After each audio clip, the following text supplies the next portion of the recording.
Siti Tasya Natalia Samosir. Saya adalah seorang mahasiswi semester 7 Prodi Manajemen Bisnis dari Politeknik Negeri Medan. Nah, di sini saya akan membawakan tutorial bagaimana caranya melakukan uji analisis faktor di SPSS. Kita akan langsung masuk ke contoh soal ya.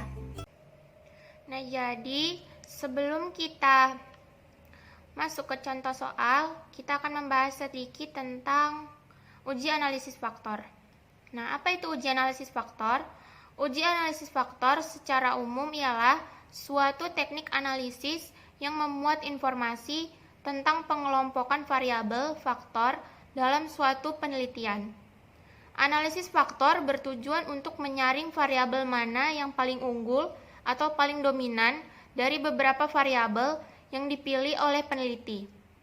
Hasil analisis faktor ini sendiri dapat digunakan untuk membedakan komponen atau variabel prioritas berdasarkan perankingan yang ada. Nah, jadi kita lihat selanjutnya asumsi atau persyaratan dalam analisis faktor. Pertama, data masing-masing variabel yang diteliti haruslah berdistribusi normal. Yang kedua, nilai Kaiser-Meyer-Olkin Measure of Sampling Adequacy atau KMO-MSA lebih besar dari 0,50 dan nilai Bartlett's Test of Sphericity atau signifikansi lebih kecil dari 0,05. Dan yang terakhir, yang ketiga, ada hubungan atau korelasi yang kuat antar variabel. Hal ini ditandai dengan nilai anti-image correlation antar variabel lebih besar daripada 0,50. Jadi setelah tadi kita mengetahui sedikit tentang apa itu uji analisis faktor, jadi sekarang kita akan mulai mengerjakan soalnya. Nah, di sini kita ke SPSS. Di sini cara mengisi datanya kita ke variabel view. Kita isi di name ini P1, maksudnya itu di sini saya buat pertanyaan pertama punya saya sampai pertanyaan ke-9. Kemudian type-nya numeric, desimalnya 0. Labelnya ini maksudnya di pertanyaan pertama ini saya membahas tentang variabel promosi, yang kedua pertanyaan kedua tentang pelayanan, dan seterusnya. Kemudian measure-nya scale dan role-nya input. Nah, kita kembali ke data view. Setelah semuanya terisi dan angkanya ini juga sudah saya masukkan dari angket, kemudian kita akan mulai menguji analisis faktor. Nah, pertama yang kita lakukan kita adalah klik menu analyze, kemudian kita pilih yang dimension reduction, kemudian kita pilih yang faktor. Di sini kita harus memasukkan semua variabel promosi sampai kelengkapan ke variables. Nah, udah kita pindahkan. Sekarang kita tinggal mengisi. Yang pertama adalah deskriptif. Nah, di deskriptif ini kita centreng yang initial solution, kemudian yang anti-image, dan juga KMO and Bartlett's Test of Sphericity. Kemudian kita klik continue. Selanjutnya yang di extraction, di sini kita bulatin yang correlation matrix, kemudian centreng yang unrotated factor solution dan script plot.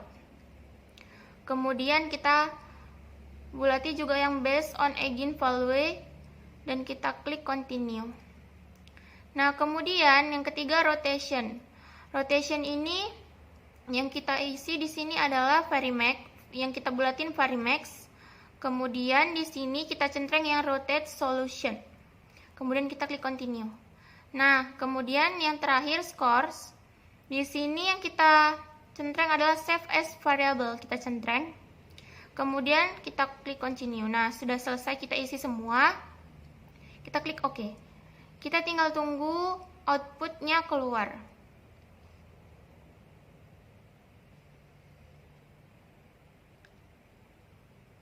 Nah, ini jadi outputnya udah keluar. Uji analisis faktor ada 1, 2, 3,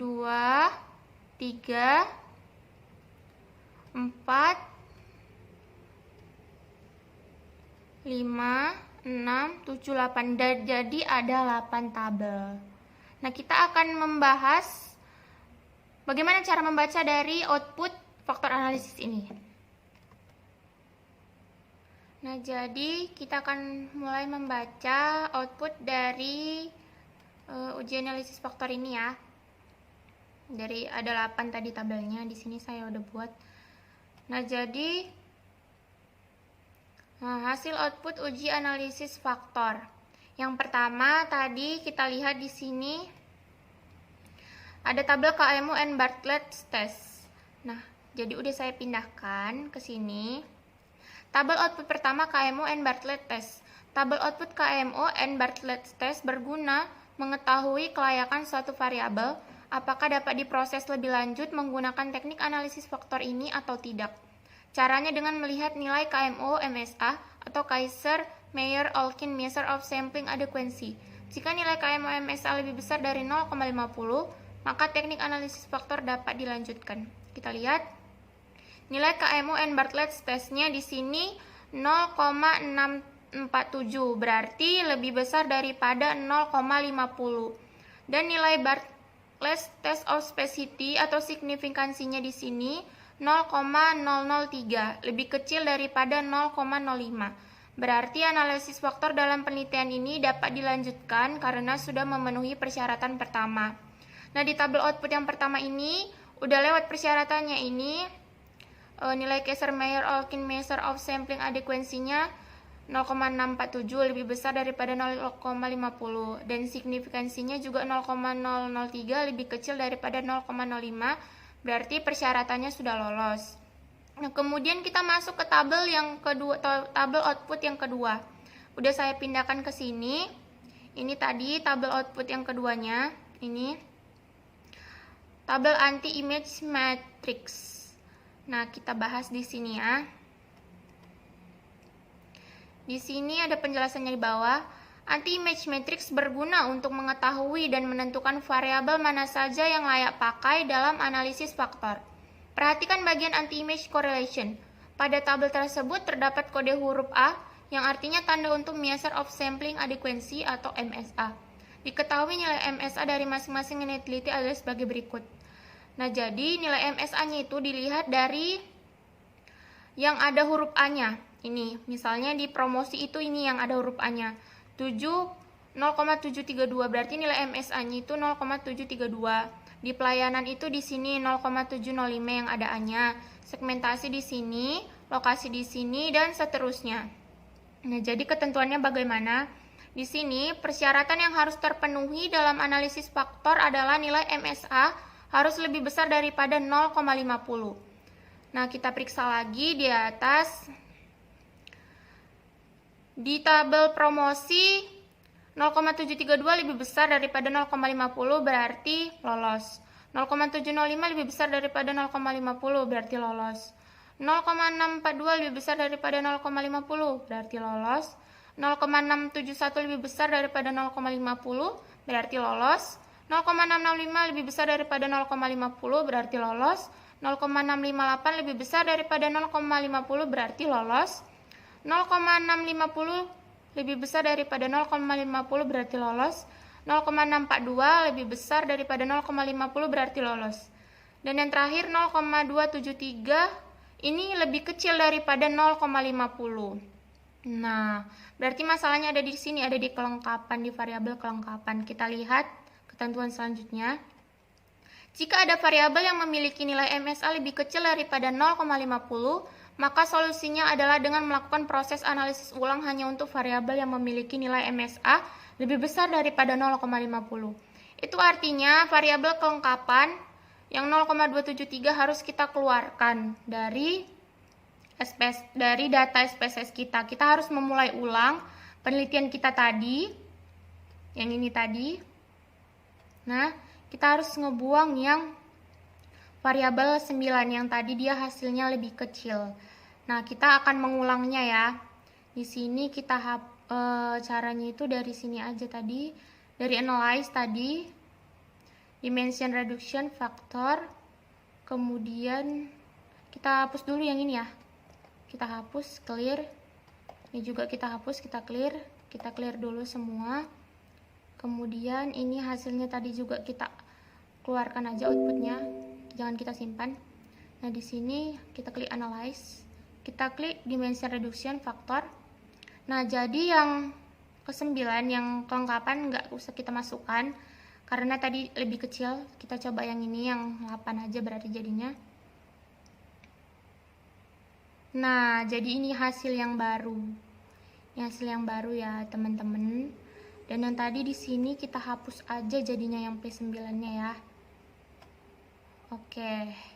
Berarti ini hasil output yang baru. Kita akan membahas dan membaca hasil output yang baru ya, teman-teman.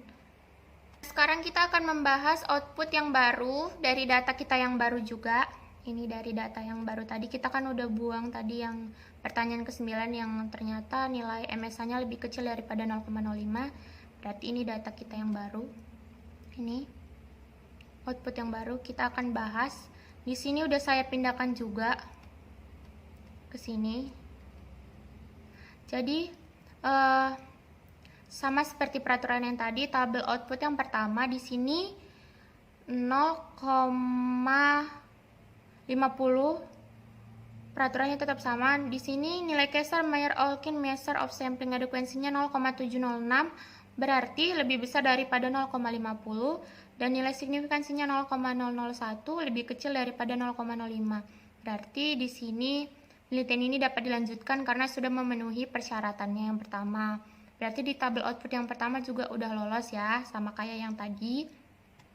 Kemudian kita masuk ke tabel output yang kedua atau anti-image matrix. Ini tadi ya, tabel output yang kedua ini. Ini udah yang baru, bukan yang lama tadi. Kita bahas di sini. Di sini sama seperti yang tadi, maka kita akan melihat masih ada nggak yang dia di bawah 0,50. Di sini nggak lagi ya. 0,776, 0,694, 0,661, 0,672, 0,667, 0,765, 0,704, dan 0,760. Nah, berarti semua variabel di dalam analisis faktor ini terpenuhi karena semua lebih besar daripada 0,50. Nah, berarti di output kedua juga udah lolos. Kita masuk ke tabel output ketiga. Tabel output ketiga ini namanya communalities. Nah, kita lihat di sini. Di communalities ini. Nah, ini ya, saya udah pindahkan ke sini untuk kita bahas. Tabel communalities ini menunjukkan nilai variabel yang diteliti apakah mampu untuk menjelaskan faktor atau tidak. Variabel yang nggak mampu menjelaskan faktor jika nilai extraction lebih besar dari 0,50. Berdasarkan output di atas, kita ketahui nilai extraction untuk semua variabel ini, semua ini kita lihat lebih besar dari 0,50. Berarti kita bisa ambil kesimpulan bahwa semua variabel, promosi sampai harga, dapat dipakai untuk menjelaskan faktor. Kemudian kita lanjut ya. Kita lanjut ke tabel output keempat, total variance explained. Nah, di sini kita lihat total variance explained. Ini saya pindahkan ke yang tadi ya. Ini udah saya pindahkan. Kita akan membahasnya di sini. Jadi tabel total variance explained menunjukkan nilai masing-masing variabel yang dianalisis. Di dalam penelitian ini ada 8 variabel, berarti ada 8 komponen yang kita analisis. Ada 2 macam analisis untuk menjelaskan suatu varian, yaitu initial eigenvalues dan extraction sums of squared loadings. Kita bahas satu persatu.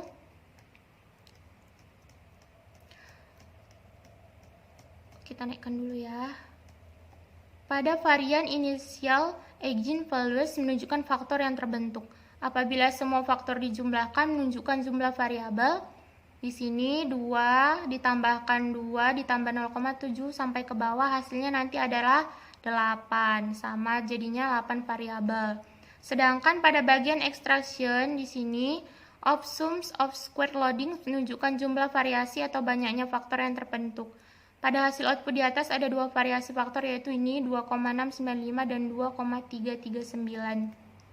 Kenapa hanya ada 2? Di sini kita baca ada penjelasannya ya.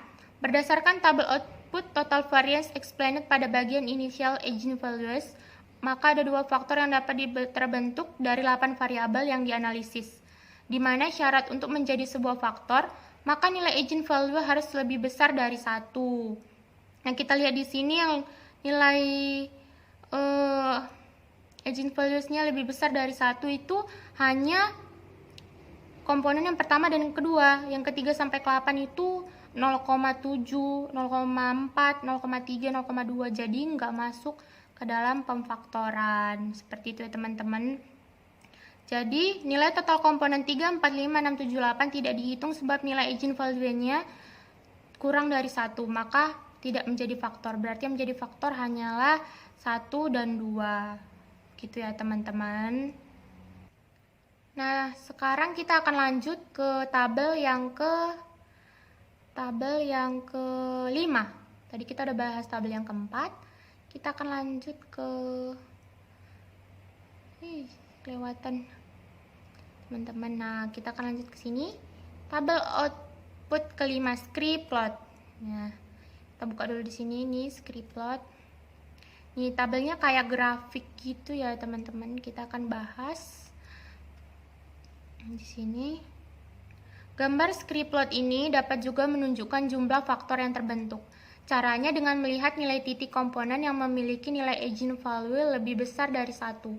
Dari gambar script plot di atas ada 2 titik komponen yang memiliki nilai eigenvalue lebih besar dari 1, maka dapat diartikan bahwa ada 2 faktor yang dapat terbentuk. Nah, kita lihat. Di sini yang lebih besar dari 1 itu hanya yang titik ini dan titik ini. Di yang lainnya itu titik 3, 4, 5, 6, 7, 8 itu di bawah dari 1. Nah, jadi yang masuk faktor itu yang ini, yang komponen 2 dan 1, karena dia lebih besar dari 1. Seperti itu ya teman-teman membaca grafiknya. Kemudian kita lanjut ke tabel output ke-6. Komponen matrix. Di sini, nah yang ini ya. Nih yang komponen matrix ini ya teman-teman. Kita bahas di sini. Oke. Komponen matrix ini menunjukkan nilai korelasi atau hubungan antara masing-masing variabel dengan faktor yang akan terbentuk. Misal, dari output di atas terlihat pada variabel promosi, yakni nilai korelasi variabel ini dengan faktor 1 adalah sebesar minus 0,482. Jadi di sini berarti maksudnya menunjukkan nilai korelasi, berarti hubungan antara masing-masing variabel dengan faktor yang akan terbentuk. Berarti promosi ini hubungannya ke komponen 1 itu minus 0,482, ke komponen 2 itu 0,587. Begitu juga seterusnya pelayanan, hubungannya dengan komponen pertama itu minus 0,549, hubungannya dengan komponen kedua itu adalah 0,640. Seperti itu terus membaca yang ke bawahnya lanjutnya ya teman-teman sampai dengan harga. Nah, kita lanjut ke tabel output ke-7. Rotate component matrix. Ini tadi yang ini tabelnya, nih. Yang nih rotate component matrix. Nah, kita bahas ya di sini teman-teman. Untuk memastikan suatu variabel masuk dalam kelompok faktor mana, maka dapat ditentukan dengan melihat nilai korelasi terbesar antara variabel dengan faktor atau komponen yang terbentuk. Cara membaca hasil analisis faktor model rotasi sebagai berikut. Kita lihat bagaimana cara membacanya. Misalnya yang pertama, variabel promosi. Nilai korelasi variabel ini dengan faktor 1, nilai korelasinya promosi dengan faktor 1 itu 0,045. Sedangkan dengan faktor 2 0,751. Berarti yang lebih besar itu adalah nilai promosi itu dengan faktor 2, 0,751. Maka variabel promosi termasuk kelompok faktor 2. Seperti itu juga di pelayanan. Dia hubungannya lebih besar dengan faktor yang kedua di 0,842. Di segmentasi juga lebih besar dengan faktor yang kedua. Di lokasi hubungannya lebih erat dengan faktor yang pertama 0,651. Begitu juga sampai harga nanti. Jadi udah saya kelompokkan di sini. Berarti di faktor 1 itu nanti ada lokasi, kualitas, produk, fasilitas, suasana toko. Sedangkan di faktor 2 nanti ada promosi, pelayanan, segmentasi, dan juga harga. Jadi nanti dikelompokkan ya teman-teman. Dia variabel promosi faktor 2. Kemudian pelayanan faktor 2, segmentasi faktor 2, lokasi faktor 1, kualitas produk faktor 1, variabel fasilitas faktor 1, suasana toko faktor 1 dan variabel harga faktor 2. Nah, nanti kita buat kotak kayak gini, jadi dia masuk di faktor yang mana aja. Kalau variabel tadi masuk di faktor yang mana, seperti itu. Kemudian kita masuk ke tabel output yang terakhir, tabel output ke-8, komponen transformation matrix. Tadi ini dia yang terakhir. Nih, komponen transformation matrix. Kita akan membaca hasil outputnya ya. Di sini komponen transformation matrix menunjukkan bahwa komponen 1 nilai korelasinya adalah sebesar 0,729 lebih besar daripada 0,5 dan komponen 2 nilai korelasinya sebesar 0,729 lebih besar dari 0,5. Maka kedua faktor yang terbentuk ini dapat disimpulkan layak untuk merangkum ke-8 variabel yang dianalisis. Nah, jadi di sini komponennya di sini kan ini lebih besar jadi 0,729 dan yang kedua 0,729 juga. Berarti kedua komponen ini layak untuk merangkum ke-8 variabel yang dianalisis karena nilainya lebih besar daripada 0,5. Nah, kira-kira teman-teman, seperti itulah cara membaca output daripada hasil analisis uji analisis faktor. Ini yang tadi yang kita baca, ada 8 tabel yang kita baca ya, teman-teman. Nah, kira-kira seperti itu saja yang dapat saya sampaikan tentang uji analisis faktor. Nah, ini jadi tadi di data view sudah muncul ada tabel baru fact 1,1 dan fact 2,1. Itu hasil dari hasil output yang udah kita buat tadi. Nah, kira-kira seperti ini ya teman-teman. Nah, jadi sebelum kita menutup tentang uji analisis faktor kita ini, di sini saya mempunyai sebuah pertanyaan yang akan saya jawab. Dapatkah analisis faktor dilakukan dengan software lain selain SPSS, misalnya dengan Amos ataupun Smart PLS? Jadi untuk pertanyaan ini saya udah mencari artikel-artikel di internet yang udah saya kumpulkan dan saya akan membacakannya. Dalam tahapan analisis, diperlukan software untuk mengolah data karena memudahkan dalam menghitung. Software tersebut diantaranya SPSS, Smart PLS, Fuse, Amos, Minitab, dan Listrel.